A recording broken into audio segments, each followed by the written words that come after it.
बिहार की चुनावी तस्वीर आप कह लीजिए नतीजों वाली तस्वीर अब लगभग क्लियर हो गई है। डबल सेंचुरी, एनडीए की डबल सेंचुरी है। 2010 के बाद सबसे बेहतरीन प्रदर्शन किया है मोदी शाह और आप नीतीश कह लीजिए, नीतीश की इस जोड़ी ने, जिसके बाद बिहार में चौतरफा अब बीजेपी, एनडीए की, जेडीयू की आप जय जयकार सुनते नजर आ रहे होंगे। लेकिन इस पूरे शोर में, इस पूरे जश्न में जो कोई दब गया वो है आरजेडी, वो है महागठबंधन। आखिर क्या कमी रह गई? लगातार नौकरियों का वादा हुआ, लगातार वादा हुआ, इज्जत सम्मान, महिलाओं को राशि दी गई, युवाओं से वादे किए गए, रोजगार देने की बात हुई, सरकारी नौकरी देने की बात हुई, लेकिन युवाओं को अब भी भरोसा क्यों नहीं है? कहाँ चूक गई आरजेडी? महागठबंधन से क्या गलतियां हुई? क्या थे वो हार के 3 कारण? आज जानेंगे। बात करने के लिए हमारे साथ हैं वैभव। वैभव, एनडीए लगातार अपनी कोशिश में कामयाब रहा, डबल इंजन की सरकार वापस लौटती नजर आ रही है, लेकिन आरजेडी, महागठबंधन, जिनसे बार बार पलायन के मुद्दे पर बात हुई, जिन्होंने बार बार युवाओं को अपनी ओर आकर्षित करने की कोशिश की कि भाई नौकरी देने वाले हैं, आपको रोजगार देंगे, सरकारी नौकरियां देंगे, यादवों, जातिवाद, मुस्लिम एवं वाई समीकरण, तमाम उन फैक्टर्स के बीच जो एक पूरी लहर हेलीकॉप्टर से रैलियां हो रही थी, बड़ी भीड़ जुट रही थी, नतीजे उसके इर्द गिर्द भी नजर नहीं आ रहे।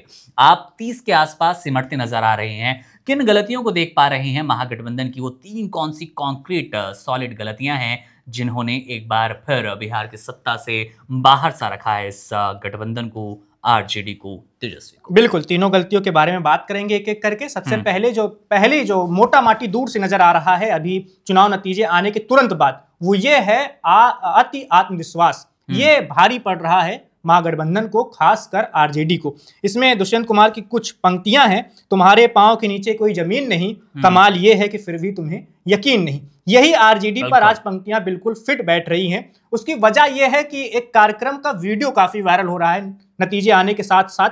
वो वीडियो है संजय यादव का, जिसमें वो एक कार्यक्रम में बैठे हुए हैं और मंच पर तेजस्वी यादव से सवाल पूछते हैं कि अपने शपथ ग्रहण समारोह में, मुख्यमंत्री वाला जो होगा, उसमें बीजेपी वालों को बुलाएंगे कि नहीं। तो आप समझ सकते हैं संजय यादव, जो आरजेडी के रणनीतिकार माने जाते हैं, तेजस्वी यादव को बहुत ही करीबी माने जाते हैं और कहा जाता है कि वही तय करते हैं कि तेजस्वी यादव से कौन मिलेगा, तेजस्वी यादव किसे टिकट देंगे, तेजस्वी यादव किस चैनल को इंटरव्यू देंगे, तेजस्वी यादव क्या बयान देंगे, सब कुछ संजय यादव ही तय करते हैं। और वो इस आत्मविश्वास में थे, या कहें अति आत्मविश्वास में थे, कि अब तो सरकार बनने ही जा रही है, अब हमें यह तय करना है कि शपथ ग्रहण समारोह कब होगा, किस तारीख को होगा, उसके मेहमान कौन से होंगे। तो आप समझ सकते हैं कि वो किस स्तर पर बयानबाजी कर रहे थे या कहां पहुंचकर सोच रहे थे। तो जो अब तीनों गलतियों पर आते हैं, पहले एक एक करके सारी गलतियां। तो जो सबसे बड़ी गलती नजर आ रही है वो ये है कि चुनाव से ठीक 15 दिन पहले अपनी सक्रियता बढ़ाना। चुनाव 15 दिन पहले सक्रिय होकर नहीं जीता जाता है, खासकर बीजेपी जैसी पार्टी जब आपके खिलाफ हो, जो 365 दिन लगातार चुनावी मूड में रहती है, और वो उसकी मशीनरी ऐसी बन गई है कि वो लगातार हर चुनाव, फिर चाहे कोई उपचुनाव हो या फिर नगर निगम का चुनाव हो, नगर निकाय का चुनाव हो या विधानसभा का हो, लोकसभा को, हमेशा वो तैयार रहती है और प्रचार वाले मोड में ही रहती है। पीएम से लेकर जिला स्तर तक का कार्यकर्ता हर कोई हमेशा चुनावी मोड में ही रहता है। उससे अगर आप लड़ रहे हैं तो उसके जैसा आपको बनना भी पड़ेगा। तेजस्वी यादव ने क्या किया? वोट अधिकार यात्रा 3 महीने पहले हुई बिहार में, माहौल एक बना, राहुल गांधी, तेजस्वी यादव एक गाड़ी पर साथ में चलते हुए, माहौल एक बना। उस माहौल को, उस मोमेंटम को बनाकर रख नहीं पाया। जैसे ही वोट अधिकार यात्रा खत्म होती है, आप अपने घर में बैठ जाते हैं, दफ्तर में बैठ जाते हैं, फिर 1 महीने आप दफ्तर में ही रहते हैं, घर में ही रहते हैं, देखते रहते हैं, माथापच्ची होती सीट बंटवारे को लेकर कि क्या कौन कितनी सीटों पर लड़ेगा, सीएम उम्मीदवार घोषित करना चाहिए कि नहीं करना चाहिए। आरजेडी वाले अलग जीत लड़ाई रहे कि हमें मुख्यमंत्री का चेहरा घोषित करो, तेजस्वी यादव को मुख्यमंत्री का फेस बनाओ। और उसके बाद अंततः बहुत ज्यादा बातचीत के बाद सीट बंटवारा भी हुआ। सीट बंटवारा कैसे हुआ सबने देखा। 251 सीटों पर महागठबंधन लड़ रहा था, 243 सीटें हैं बिहार में, 8 सीटों पर फ्रेंडली फाइट थी, मतलब सीट बंटवारा भी सही से नहीं कर पाए। और तो चुनाव के ठीक 15 दिन पहले तेजस्वी यादव सक्रिय होते हैं। उनको लगता है कि अच्छा भैया अब चुनाव आ गया, अब मैं सक्रिय होता हूं, अब रैलियां करने जाता हूं मैं। तब वो निकले, एक एक दिन में 12-12, 15-15 रैलियां। तो इतनी हड़बड़ी में अगर आप चुनाव लड़ेंगे तो नतीजे भी आपको ऐसे ही मिलेंगे जैसे नतीजे आपको दिख रहे हैं। दूसरी गलती के बारे में बात करते हैं। दूसरी गलती है अपने समर्थकों को काबू न करना। समर्थकों को काबू न करना, ये चीज आत्मविश्वास वाले जो इससे पहले बातचीत हुई थी उससे मैं जोड़ रहा हूं। इनके समर्थक जो है, खासकर आरजेडी के जो समर्थक हैं, वो जो यादव बिरादरी से, यादव जात से आते हैं, उनमें एक समर्थकों का वर्ग है जो हावी होने की कोशिश करता है, या जो एक तरीके से उसकी कई सारी वीडियोज वायरल हो रही थी जिसमें वो कह रहे थे कि आने दो भैया की सरकार, तेजस्वी यादव की सरकार, देख लेंगे, लाठी से हम ये कर देंगे वो कर देंगे। तो उससे क्या हुआ कि उससे अन्य जातियों में डर पैदा होता है, भय पैदा होता है। बिहार में यादवों की संख्या इतनी नहीं है कि अकेले दम पे सरकार बना दें या ऐसे कर दें। 14-15% यादव हैं, आरजेडी का एमओयू समीकरण है, 17-18% मुसलमान है। इसके साथ भी आपको कुछ वोट जोड़ने पड़ेंगे, आपको कोयरी, आपको कुशवाहा वोट चाहिए होंगे, तो मल्लाह वोट चाहिए होंगे। इन सभी जातियों को अगर आप जोड़ेंगे तभी बिहार में सरकार बना पाएंगे या जीत पाएंगे बिहार का चुनाव।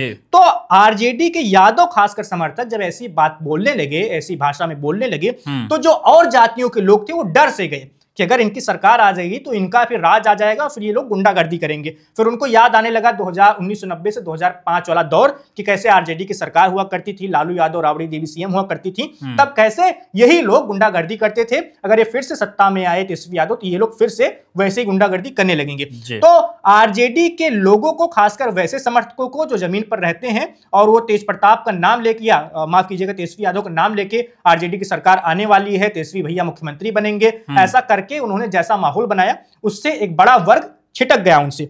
दूसरी गलती ये थी। और तीसरी गलती इसी से जुड़ी हुई है, वो है दूसरी जातियों को ना जोड़ना। जैसा कि मैंने बताया कि आप सिर्फ एमओयू समीकरण के आधार पर बिहार में विधानसभा का चुनाव नहीं जीत सकते। आपका उतना बड़ा जनाधार ये नहीं बन पाएगा। एमओयू के साथ आपको और भी बहुत सारी जातियों को जोड़ना होगा। तेजस्वी यादव ने इस बार कोशिश की, मल्लाह वोटों को साधने के लिए मुकेश सहनी को साथ में लेकर आए, डिप्टी सीएम का चेहरा बनाया। इसके साथ ही कुशवाहा काफी टिकट भी दिए कुशवाहा समाज को, लेकिन वो काफी नहीं है। मुकेश सहनी को आप जितनी अहमियत दे रहे थे उतनी अहमियत के काबिल वो थे या नहीं, इसको आपने कभी जांचा परखा ही नहीं। मुकेश सहनी आज एक भी सीट जीतते हुए नजर नहीं आ रहे हैं। आप जिस व्यक्ति को अपना उप मुख्यमंत्री का चेहरा बनाते हैं, जिस पार्टी को हर मंच पर जगह देते हैं, जिसको अपने हेलीकॉप्टर में बिठा के पूरा बिहार घुमाते हैं, उस आदमी के पास अपनी एक सीट जीतने तक की भी जन समर्थन नहीं है उसका, या उसकी उतनी ताकत भी नहीं है, और उसको आप इतना बड़ा हवा बनाकर रखे हुए थे, तो वो भी नजर आ रहा है। तो आपको इन तीनों चारों चीजों पे बहुत ज्यादा काम करने की जरूरत है। सबसे पहले आत्मविश्वास को हटा दीजिए। आप 24 घंटे 365 दिन चुनाव वाले मोड में रहिए, लगातार लड़िए। अभी नतीजे आए, अभी मैं आपको बता सकता हूं कि ठीक 1 महीने बाद तेजस्वी यादव अपने घर में पैक हो जाएंगे, घर से दफ्तर, दफ्तर से घर, बाहर छुट्टियां मनाने जाएंगे, दिल्ली में नजर आएंगे, लेकिन वो बिहार की जमीन पर बिहार के लोगों के लिए कोई आंदोलन करते हुए,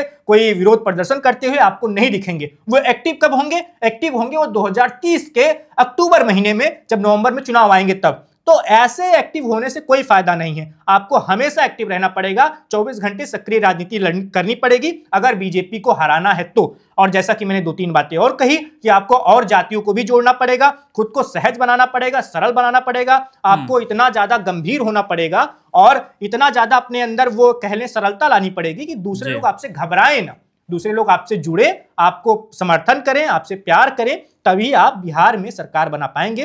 तो इन 3-4 गलतियां जो भारी पड़ी हैं, अगर तेजस्वी यादव समय रहते हुए उन गलतियों को सुधार करते हैं तो 2030 में अब देखा जाएगा। अब 5 साल के लिए तो सत्ता चली गई। बिल्कुल, तमाम वो बिंदु वैभव ने रखने की कोशिश की जिससे आपकी शंकाएं दूर हुई। वैभव, एक और पॉइंट मैं जोड़ना चाहूँगा, कांग्रेस को साथ लाने पर महागठबंधन में कितना फर्क महसूस हुआ? क्या कांग्रेस ने भी कुछ नुकसान किया है आरजेडी का? इसे कैसे देख रहे हैं? क्योंकि कांग्रेस को खुद एक सीट के भी लाले पड़ रहे हैं। अगर एक सीट जीत जाती है तो बहुत बड़ी बात होगी, वो भी किशनगंज की सीट जो कहीं ना कहीं गढ़ के रूप में देखी जाती है। तो क्या कुछ कांग्रेस ने प्रभावित किया ये चुनाव आरजेडी के लिए, महागठबंधन के लिए? देखिए, कांग्रेस कमजोर कड़ी है उत्तर भारत के उन सभी राज्यों में जिस राज्य में कांग्रेस दूसरे या तीसरे नंबर की पार्टी है। यूपी में भी कांग्रेस हमेशा से ही कमजोर कड़ी रही है, अगर वो किसी गठबंधन के साथ रही है तो। अगर हम देखें तो 2022 का, माफ कीजिएगा 2017 का विधानसभा चुनाव बिहार का, यूपी का, उसमें अखिलेश यादव के साथ कांग्रेस का गठबंधन होता है। यूपी के 2 लड़के साथ आते हैं, अखिलेश और राहुल। क्या होता है? 100 सीटें दे देते हैं अखिलेश यादव लड़ने के लिए राहुल गांधी को, कांग्रेस को। जितनी कितनी है कांग्रेस? सिर्फ 7 सीट। तो यूपी में भी कांग्रेस हमेशा से कमजोर कड़ी है, बिहार में भी कमजोर कड़ी है। यूपी में 2024 के चुनाव में ठीक प्रदर्शन उसने थोड़ा बहुत किया, उसने लोकसभा की कुछ सीटें जीती, लेकिन इससे यह साबित नहीं होता है कि कांग्रेस का संगठन इन राज्यों में मजबूत हो गया है। बिहार में हम क्या देख रहे हैं?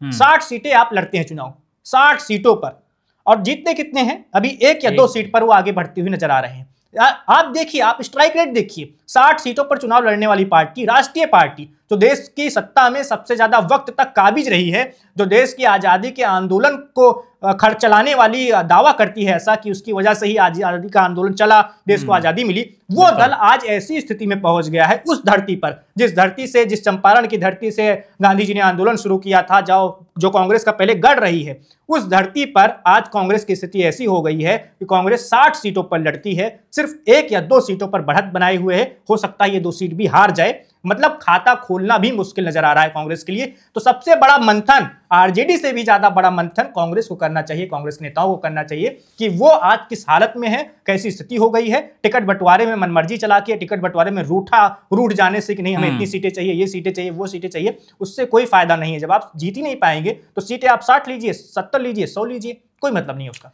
बिल्कुल हमेशा की तरह अब डेंट करती नजर आई कांग्रेस एक बार फिर इस गठबंधन को, महागठबंधन को, जिसने 30 के आसपास भी मान लो सीटों का वो सपना देखा था, वो भी नजर नहीं आ रहा। जहां महागठबंधन लगातार दावे कर रहा था कि वो सरकार बनाने जा रहा है, वो सरकार बनाना छोड़िए 30 सीटें भी अगर नसीब हो जाए तो बड़ी बात है। वहीं पे कांग्रेस की बात की, कांग्रेस अभी अपना खाता तो खोल पाई है, लेकिन उससे ऊपर बढ़ने के लिए कहीं ना कहीं नाक रगड़ती नजर आ रही है। पर अपडेट यही है कि अब बिहार में एक बार फिर एनडीए सरकार होगी, मोदी नीतीश की जोड़ी आपको देखने को मिलेगी। डबल सेंचुरी यानी कि 200 से ज्यादा सीटों पर आगे चल रही है एनडीए, वहीं पर 30 सीटों के आसपास महागठबंधन सिमटता नजर आया। वीडियो आपको कैसी लगी कमेंट बॉक्स में जरूर बताइएगा। आरजेडी की और कौन सी गलतियां आप नोटिस कर पाए, कमेंट बॉक्स वो भी लिखने के लिए आपके लिए खाली है। और इसके अलावा कोई और वीडियो चाहते हैं बिहार की राजनीति से जुड़ा, बिहार के इस चुनावी परिणाम से जुड़ा, तो लिखिएगा, आपके लिए वो वीडियो जरूर बनाएंगे। मेरा नाम है मुकुंद, स्टूडियो में हमारे साथ थे वैभव। आप बने रहिए वन इंडिया के साथ। शुक्रिया। Subscribe to One India and never miss an update. Download the One India app now.